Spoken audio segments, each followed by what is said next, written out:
All right, folks online, can you hear us? Yay, perfect. Okay, thank you very much for everyone's patience. My name is Emily, and I just wanted to walk through some ground rules for DiverseU. We really appreciate everyone taking the time to participate in the 2021 DiverseU Building Community. Before we begin, I would like to note that we are recording each DiverseU session so that it can be accessible after the event is over. Please keep this in mind as you are engaging in this space, as your questions and comments will be included in the recording. DiverseU is a celebration of diversity. I'm sure we're eager to find out what we can learn by attending these sessions, but there are a couple of ground rules. The first is this is a student-led program creating learning spaces where people from various disciplines can facilitate discussions in an engaged academic setting. DiverseU is the opportunity to engage in civil discourse and dialogue through listening and learning.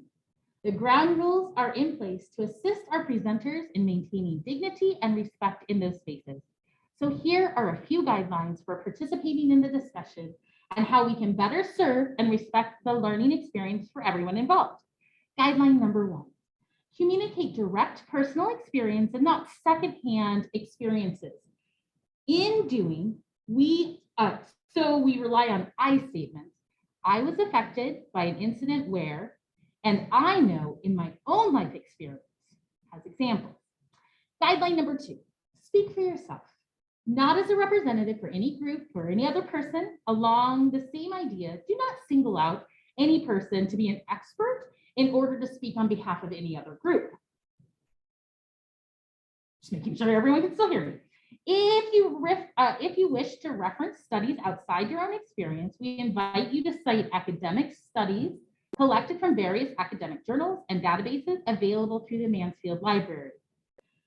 Guideline number 4, be respectful and courteous throughout each presentation, whether you agree with the presenter or not. Our central mission here is civic discourse. Be mindful of the amount of space you're taking up and allow others to share in the dialogue. Guideline number 5, be mindful that many of the presenters are in a place of vulnerability due to the personal nature of each topic. As an institution of higher learning, we depend on student conduct code to ensure each presenter is treated with dignity and respect. Guideline number 6, active listening is more than hearing. It is expressing our presence in a room. Based on this factor, we ask that while in the learning space, you silence your phones. If you do need to text or take a phone call, we respectfully ask that you step out of the meeting space to tend to those communications. So there you are, friends. 6 relatively simple guidelines and expectations for conduct in these spaces. These rules apply to individuals, groups that are not students, and we enforce them perhaps if poor conduct is to occur. Thank you for coming, and we will turn it over now to our amazing presentation. Everyone. All right, so I'm just going to do a quick intro here.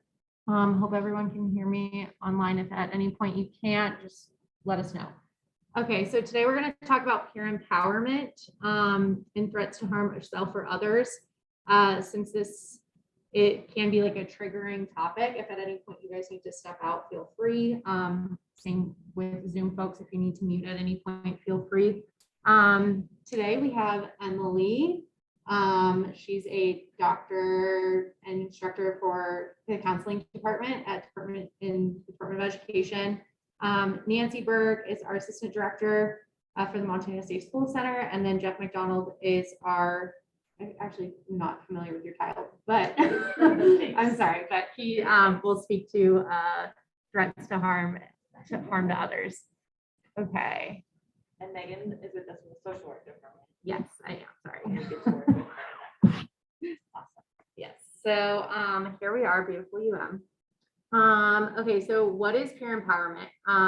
The topics that we're going to focus on for peer empowerment today are education, social support, intervention, self-efficacy, advocacy, and this is all for the people within your own community. So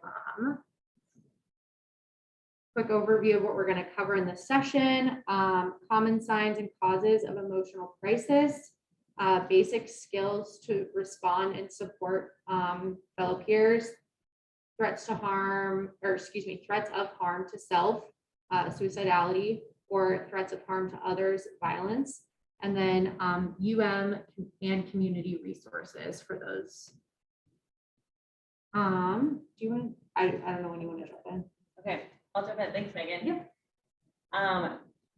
So before we get into like specific threats of harm to self or others, we just want to talk a little bit about emotional crisis. I think that's something that we've all experienced in different capacities, probably ourselves, but also others in our system. So families and friends and peers and that sort of thing. In general, a common sign overall of an emotional crisis is just a change in behavior. So whether you're working with somebody that is an adult or 3 years old, we're looking for those changes in behavior. Like what is typical for them? That's important for us to establish before we are able to identify a sign of emotional crisis, because at that point, it's kind of varied. So again, these are really general, and it's going to depend on the person, but some changes can look like poor personal hygiene, not taking care of themselves physically, not bathing, not brushing their hair, not changing their clothes or washing their clothes, dramatic change in sleep habits, which can look like either sleeping a lot or not sleeping very much at all. Weight loss or gain, so eating habits plays into this, either compulsive eating or eating more or really not having an appetite at all. Performance drop at work or at school, mood changes, withdrawal and isolation is a big one. So if you are, you have an intimate relationship with a family member or a friend and they start to withdraw and you're not hearing from them, you're not getting in touch with them, that sort of thing. If we're talking professionally, this might look like someone that cancels appointments, doesn't answer the phone, doesn't call you back. Talking about death and suicide, that's a more obvious one. Nancy's going to get into that more when we address threats of harm to self. Relatedly, self-destructive behaviors, that's similar to the last one around alcohol and drug use and misuse.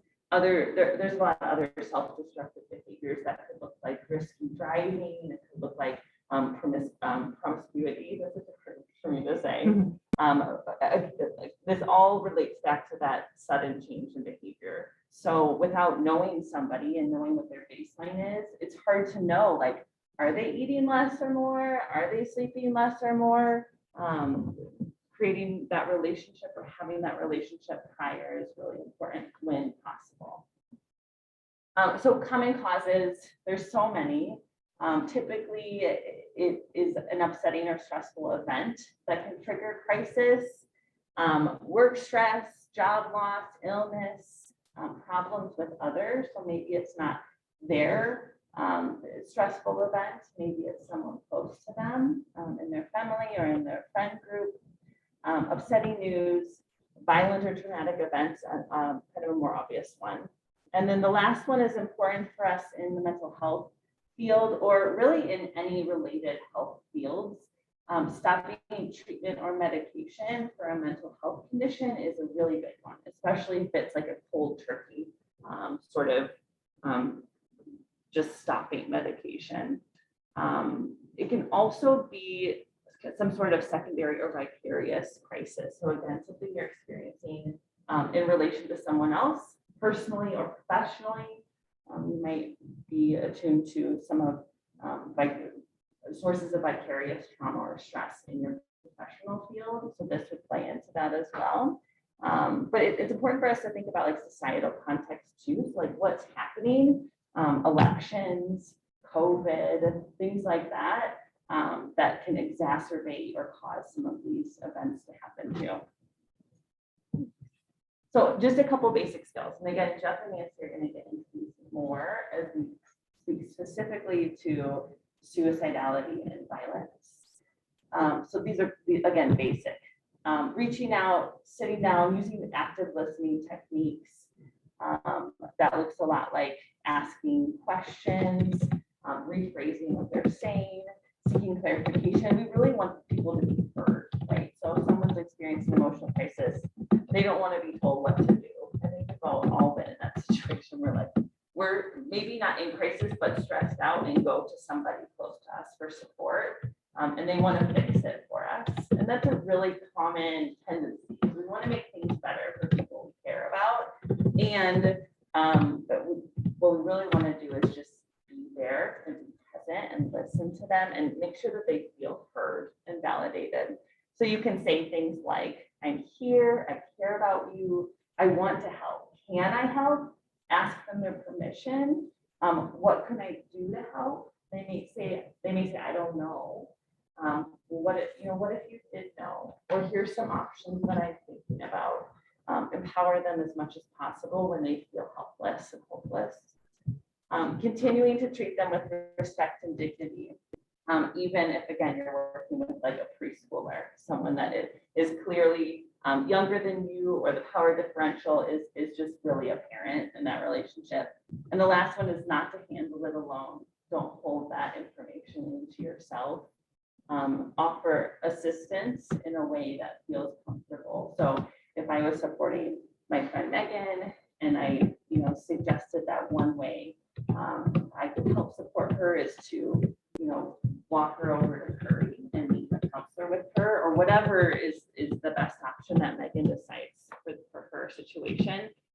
In mental health, we talk about a warm handoff, and that looks like supporting the person in a way where you're literally being that bridge to a new provider or to a different person. Okay, has everybody seen this video? Okay, good. I love that people say no. If you've seen this before, great. So this is a video that was, it's dating, it's dated, but it's so relevant in terms of how we support people in terms of like what to do and what not to do. This is Brene Brown's work around empathy versus sympathy, and it's a super easy to access illustration around what that looks like. I've used this with kids as young as 5, and they totally got it. So I like to be thoughtful about showing you things that are relevant to this conversation and then how you might use it in the future too. And I'm hoping this sound works. I was going to say, I think Let's try. this one. Cross our fingers. Oh, it is working.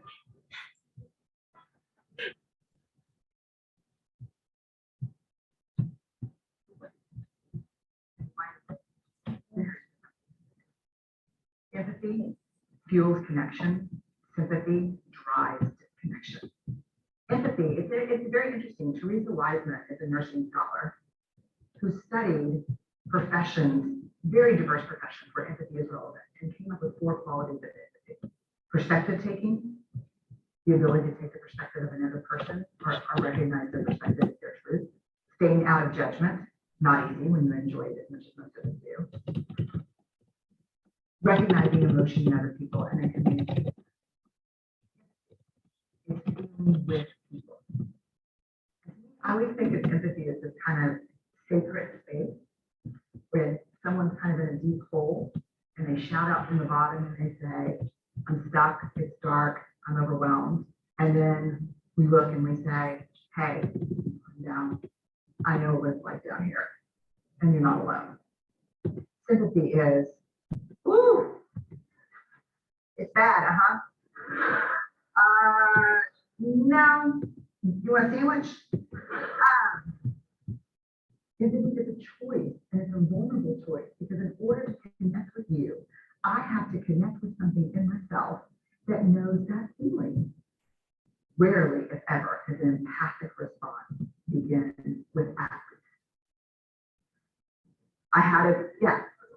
And we do it all the time, because you know what? Someone just shared something with us that's incredibly painful, and we're trying to silver lining it. I don't think that's a verb, but I'm using it as one. We're trying to put the silver lining around it. So I had a miscarriage. At least you know you can do it. I think my marriage is falling apart. At least you have a marriage. John's getting kicked out of school. At least. One of the things we do sometimes in the space of very difficult conversations, if I share something with you that's very difficult, I don't even know what to say right now. I'm just so excited. is it rarely in a response? What makes something better is connection. I feel like we could watch that without sound and stuff like that. That's you illustrating there. So coming alongside someone, connecting with them, not feeling like you have to know all the answers, because I don't think I've ever been in a situation where I'm supporting someone personally or professionally where I felt like I knew exactly what to do. There always is this self-awareness that needs to happen around, like, I don't know, I don't have all the answers, and that's okay, because I'm here and I'm leading with compassion, and that's the number one thing that I can offer, and that person probably needs right now. So in that sense, we also need to think about how we are in this space. Our presentation is more around what we can do to support others in both, again, for personal and professional ways. But this is really heavy work, whether it's with a friend or whether it's with someone like a client or a patient. So we really need to take care of ourselves. And in the counseling field, we talk about self-care all the time, but I wish that there was a new term for it, because I'm tired of seeing it and saying it. But in reality, it's important that we think about how we're taking care of ourselves in the moment, supporting that person in need, and then later too. And how do we refill our bucket? How do we check in, perhaps with someone else? Thinking about that vicarious stress piece that we talked about earlier. And then thinking about limits of competence too. So how much can I support this friend or this client before I need to refer them or connect them with someone else that has a higher level of competence in this area? And that's going to be different for everybody, you know, in every situation. It's also going to be based a lot on just who you are in that space. So if I have some stressful stuff going on, or if I'm not feeling well, or whatever it is, my competence will likely be lower in supporting other people. Whereas like if I'm rested and I'm feeling good and all the things, I probably have more capacities to support others that are experiencing stress. So that's a big part of this too. Okay, so we're going to get into specific skills, knowledge, takeaways. Nancy's going to talk to us about threats of harm in terms of suicidality, and then we'll transition to threats from others. Hello to the folks online. I'm Nancy Berg. I think when intros happened, I was off camera, so just wanted to say hello. And then Emily just kind of provided us a good place to start from about how people who are in crisis are responding. And then just going a little bit deeper around, are there things that we can learn within this brief 15 minutes to connect with someone who might be having thoughts of suicide or struggling around suicide? And we can definitely think about statistics all day long. We know here in Montana has ranked for the last 35 years between being third and first in the nation for suicide rates. We have a lot of pretty hard-hitting stats around suicide in Montana. So if you think about 5% of our population in Montana, which is hitting about 1 million people right now, any one of those could be having thoughts of suicide, and that's about 50,000 people at any given time right now could be having thoughts of suicide. And those are the folks that we really want to focus on, because those are the folks that are struggling. So we know that specific groups of people could be struggling more with suicide, but we're really coming from this place that anybody could be affected by suicide, and that we need to be aware of that, and we need to kind of know what can we do when someone is disclosing thoughts of suicide. And then just some college campus rates around suicide. So at any given time within our friends, family members, or within our profession, we're more than likely going to be coming in contact with someone who's struggling with suicide.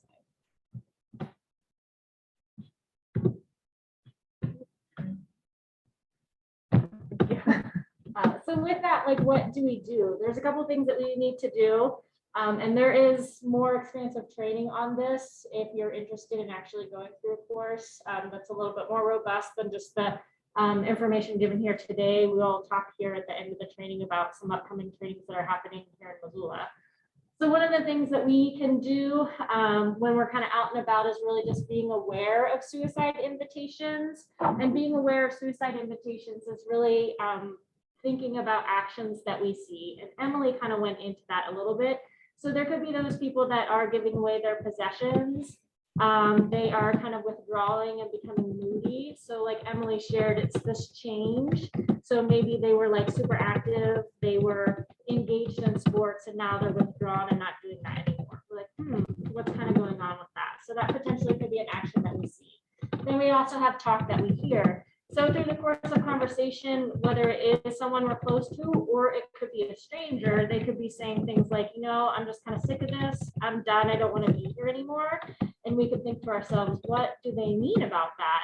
I think I need to check in about that. That's some talk that could be coming up that we're like, is there a red flag going up? Are we potentially thinking about suicide?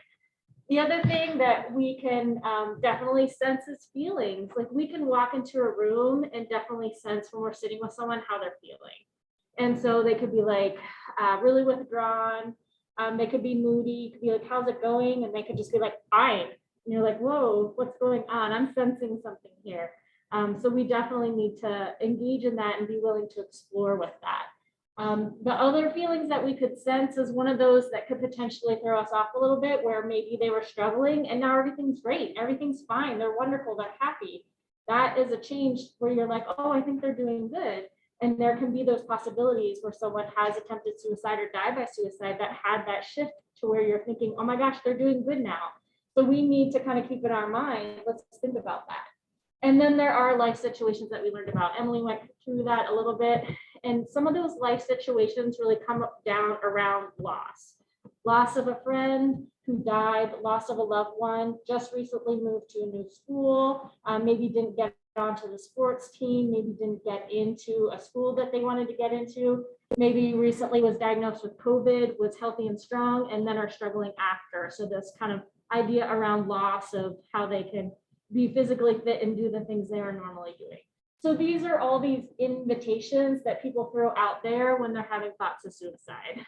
And we need to be aware of those and be willing to engage in that and kind of ask the question around suicide. So if we're kind of wondering, are we thinking about suicide? We need to ask. And so asking clearly and directly about suicide is how we know. And also asking about suicide and naming it helps kind of reduce that stigma around suicide. And so some of the ways you can ask about suicide is just plainly, are you thinking about suicide? You know, we need to be comfortable with saying the S word and actually putting it out there. Are you thinking about killing yourself? Another thing that you can do is if we're aware of these suicide invitations that are going on, we put those together and ask the suicide question, because that's the reason I'm asking. You've been really moody lately and kind of just not showing up at school. I'm not quite sure what's going on. I'm really concerned about you. Your mom said you're having a hard time. Are you thinking about suicide? Like, that's the reason I'm asking, because I'm noticing all of these invitations. So they're like, what? You're like, yeah, these are the things that I'm noticing about you, and this is why I'm asking the question. So asking clearly and directly about suicide, helping to reduce stigma, and also it helps normalize just having the conversation about suicide and lets them know that we're okay with the topic and that you can talk to us about that. And I think at this point, when we ask the question and I say, yes, I'm thinking about suicide, we are like, oh my gosh, and kind of can freak out about that. And we want to go straight to linking to resources because we realize, like Emily said, we're like, oh, crisis, they need my help. I need help. But one of the things you can do is just take a moment, relax, and listen to them. Because usually when you're able to sit and listen with them, they're actually able to talk about why they want to die, which is difficult for us because we don't ever want anybody to be in that place, but letting them actually share that, because it could have been the first time they've ever told anybody. It could have been the first time they actually verbalized it out into the world. I think we as humans are great at the worst case scenario in our head, and we can just kind of have that rattle around in there. But once you actually put that out there, you're like, whoa, this has now become serious. I didn't really realize it until I actually had to put words to it. So when in doing that, you're able to kind of release these emotions and let folks talk about that. And we all know when we're struggling or frustrated, it helps to just get that out and talk about it. So being able to have that release, which then can create connection about them sharing their struggles around suicide. And it makes them feel less alone, more understood. We can help validate their feelings and just help create that connection to then support them. So that's kind of whenever I teach ASSIST, which is applied suicide intervention skills training, people just want to go straight to linking to resources and skip the listening step. And it's so important because people want to be able to have the opportunity to verbalize that. And for us, it's just sometimes hard to sit there. So just kind of thinking of that when people are engaging around suicide. And then of course, we always want to link them to resources. Like Emily said, understanding your own capacity, and us as caregivers and as natural helpers want to be able to help. And sometimes that changes from day to day. Sometimes you have capacity one day to help and sometimes you don't. So being able to understand that and being like, you're coming to me as a resource and I can help link you to those other people that can help support. We are not lone islands, and we can actually reach out and pull other people in to help us with that. Be like, I can help you. I think we need some extra support. So let's go ahead and walk over to Curry and talk to someone. They're really great over there.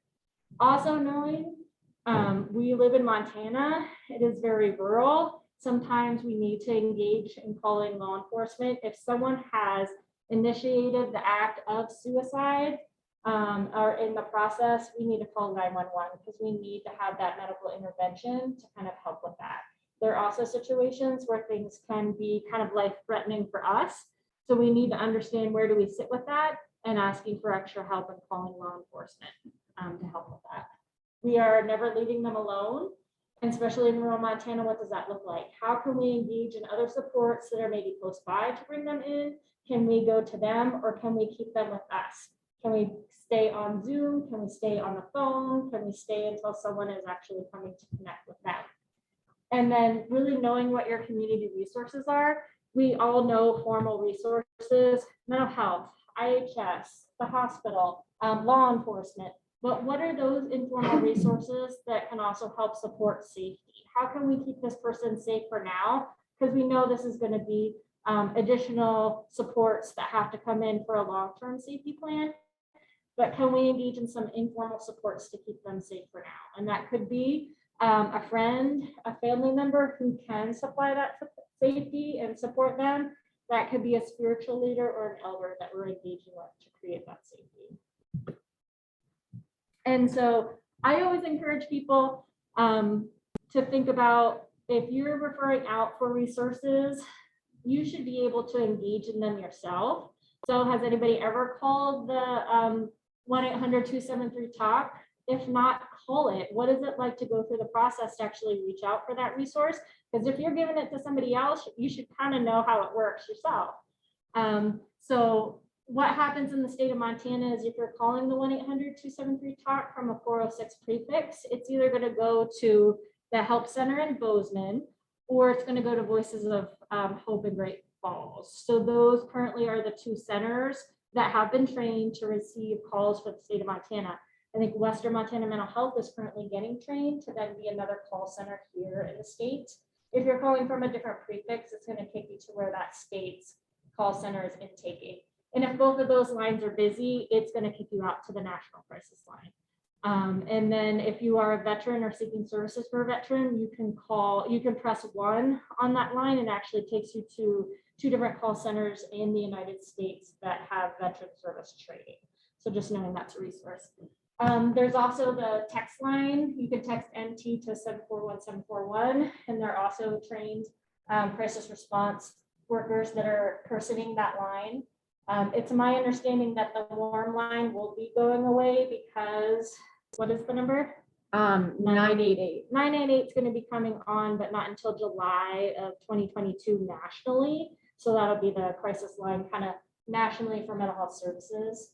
You can do 211, or you can go on to Montana 211, which is really great because if you're trying to provide services to someone in Billings, Libby, Great Falls, you're like, I'm not quite sure what's there. You can actually search services on montana211.org and be like, I need mental health.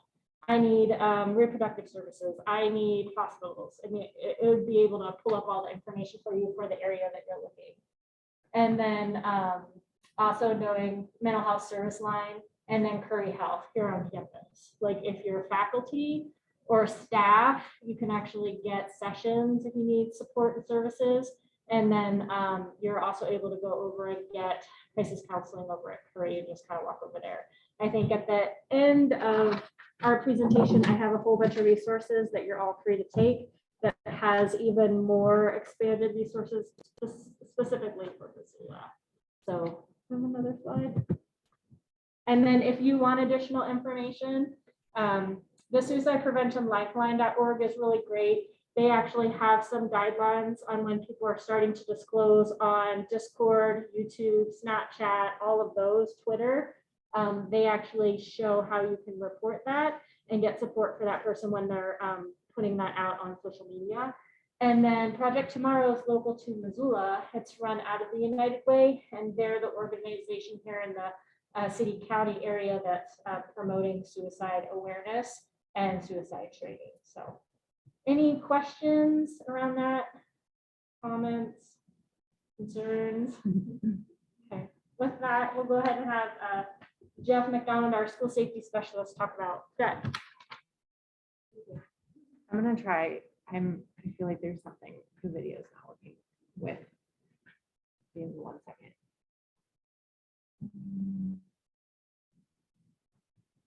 I don't think they can see us. Yeah. I got it. Well, my name is Jeff McDonald. I am the school safety specialist here at the University of Montana College of Education Safe School Center. Former law enforcement officer. I spent 12 years in law enforcement, 4 years in the Marine Corps. So basically my job right now is to work with K-12 schools in providing emergency operation planning for schools to include active shooter training, active shooter response, armed shooter response. I teach threat assessment to school counselors, school personnel. I do site analysis of schools, so finding vulnerabilities of the school itself. And then we also work a anonymous school safety tip line. So we basically come into a school and just help them make school safer. That's kind of our job at the Safe School Center. We're going to talk now about threats of harming others. So we've got to go back. Next slide, I think.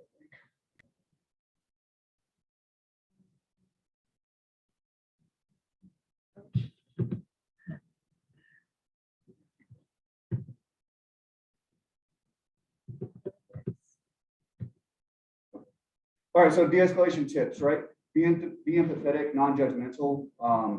If somebody's being aggressive, come at them in a non-aggressive manner. If they're at a 10, come at them at a 2. It's much easier to go to a 10 versus starting at a 10 and de-escalate. You'll never be able to de-escalate down to a 2 if you're trying to be that non-confrontational individual. Respect their personal space and have them respect your personal space. Ask them politely to back up. You're not feeling comfortable with them being in your space. And do the same for them. If you're crowding them, maybe just take that step back. One, it's safer for you as an individual. And 2, it's providing that distance for you to react. And it's also becoming more, you're making it more of a warm encounter versus a violent encounter. Use non-threatening verbals, meaning don't cuss, don't raise your voice, talk slowly, empathetically. Don't talk with your hands in a clenched fist. Non-threatening, put your hands down to your side, cross your hands. If they're sitting down, don't stand over the top of them. Get down to their level and have that conversation with them. Oh, sorry. No, you're good. Is there error? Okay. Keep your emotions in check. Don't, especially if somebody's under the influence of alcohol and or drugs or having a mental crisis, keep your emotions in check. Try and be that voice of reason for that individual. Try and calm down. It's very similar to some of the talks that Dr. Salle and Nancy were talking about with just being that empathetic person for them, listening to them, restating what they're complaining about or having an issue with. It shows that you're actively listening. And on top of that, you're able to digest what they're saying and think about what they're saying before you make a knee-jerk reaction response. Focus on your feelings and focus on their feelings. Why are they upset? Did you do something to upset them? Are they confused or misunderstood about why they're upset because of something you did? Explain yourself. Ignore challenging questions like, hey, let's go step outside and talk about it. Ignore that. We don't need to do that. It's always easier to walk away than engage and go outside with that individual because not a lot of good things are going to be accomplished out there. Set limits. What that means is know your personal space, know your personal feelings and beliefs and your scope and your capabilities. If they're a large individual and you're a tiny individual, if they're a male, you're a female, and they're acting very aggressively, know your limits and know when it's okay to walk away or seek help. Go and find a resident advisor, go and call law enforcement. Set your limits, know your limits. Choose wisely what you insist upon, just make good decisions. That's all that means. If they're acting aggressively, take that non-aggressive attitude and or walk away. Allow silence, let them talk. Again, that gives you time to react and think about what they're saying, and it allows them to express themselves. If they're just angry and they want to get some things off their chest because they're upset with you, because of something you may or may not have done, let them get it off their chest. It allows you to digest what they're talking about and come up with an informed response instead of, again, that knee-jerk reaction. And then allow time for decisions. It kind of plays into what we just talked about. Just allow that time to, again, digest and think about it. And even if you don't have a response right away, say, hey, can we talk about this tomorrow when we're both calm? When we both thought about what just happened, we can both have a rational conversation instead of anger-fueled emotional response. Take that time. And it's okay to say, I would love to talk to you about this tomorrow. I'm not in a good place right now because you're upset. Now I'm upset. Let's talk about this tomorrow. It's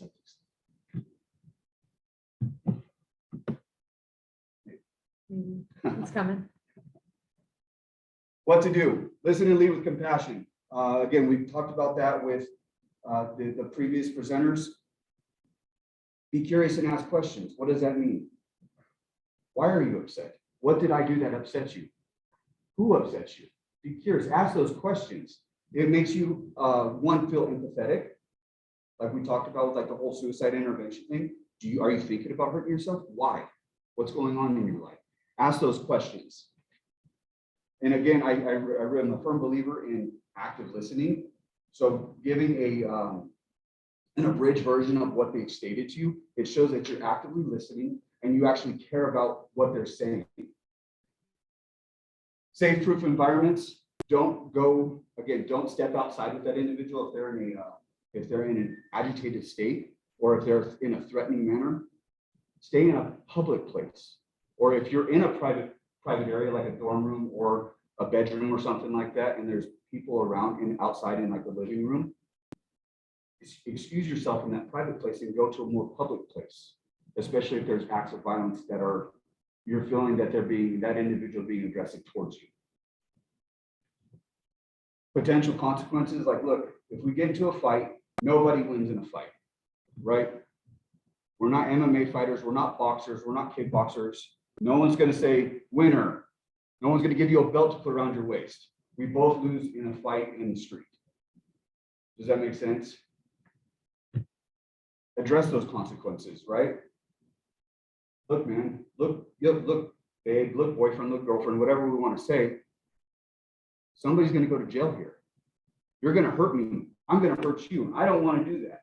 I don't want you to hurt me. Somebody's going to go to jail. Somebody's going to get arrested. That's not worth it over something minuscule. Or even if it's a large upsetting event, it's not worth it. Explain to them, I don't want anybody to get hurt and I don't want anybody to get arrested. Minimize the drug and alcohol use. If you're noticing that they're abusing drugs and or alcohol, or they're highly intoxicated or highly under the influence, that's your time to take a step back and say, hey, maybe we should both sober up a little bit and have this conversation when we're both sober and we can think rationally instead of emotionally. Bring awareness to yourself.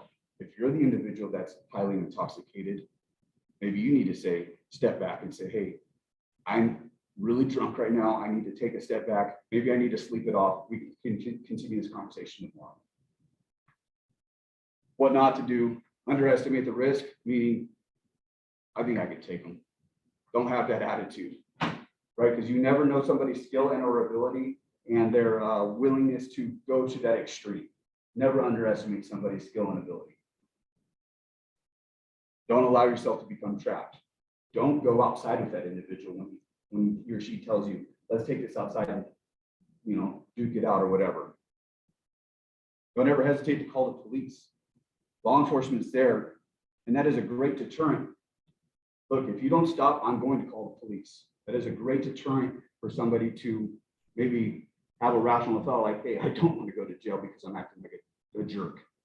So don't ever hesitate to call the police, because one is a great deterrent, and two, if something does happen, at least law enforcement's on their way and can intervene in a timely manner, versus something already happened, now I have to call the police, and this subject could have left. If you're noticing a reoccurring event with this individual when they drink or use drugs, or maybe it's just they're just having some mental health issues, and it keeps happening every Friday night because they're drinking too much, bring that to somebody's attention. Like, hey, I think John Doe is he's having some alcohol issues. Is there ways, or take him to Curry Health, get him some mental health get him some mental health checks. Intervene yourself, like, hey, bud, I think you're drinking a little too much. Let's tone it down a little bit. Let's try 75 hard and not drink for 75 days and get back into shape, something like that. And don't ever dismiss the threats. Again, I think that falls in line with underestimating the risk. If they're threatening you, don't underestimate it. Don't underestimate it. You never know what somebody's willingness to commit harm, especially if they're under the influence. Next slide, please.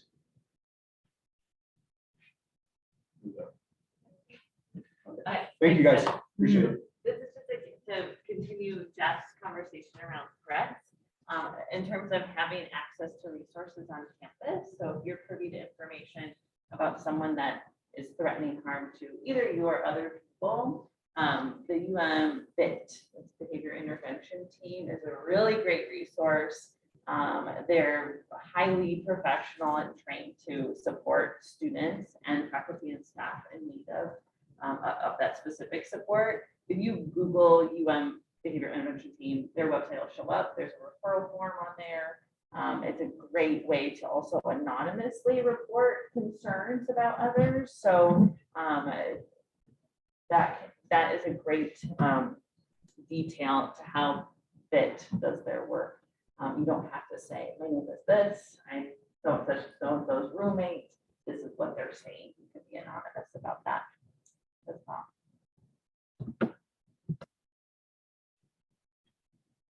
Okay, last but not least, here's our contact info. If you have questions or you're looking for more resources, we love learning about what else is out there or what things you're working on too, so we can collaborate and learn from each other.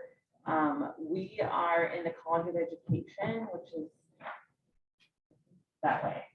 Where I am, on the first floor. So come visit us, see our space. We'd love to be able to, again, connect with you outside of this capacity as well.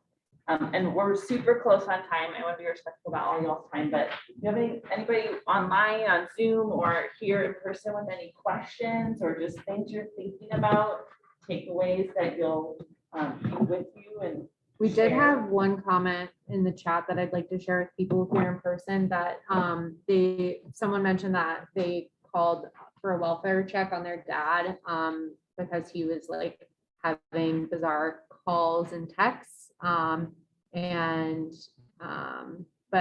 that person said that helped them know like what to do and make sure that they were okay. So you can always do that as well. Yeah.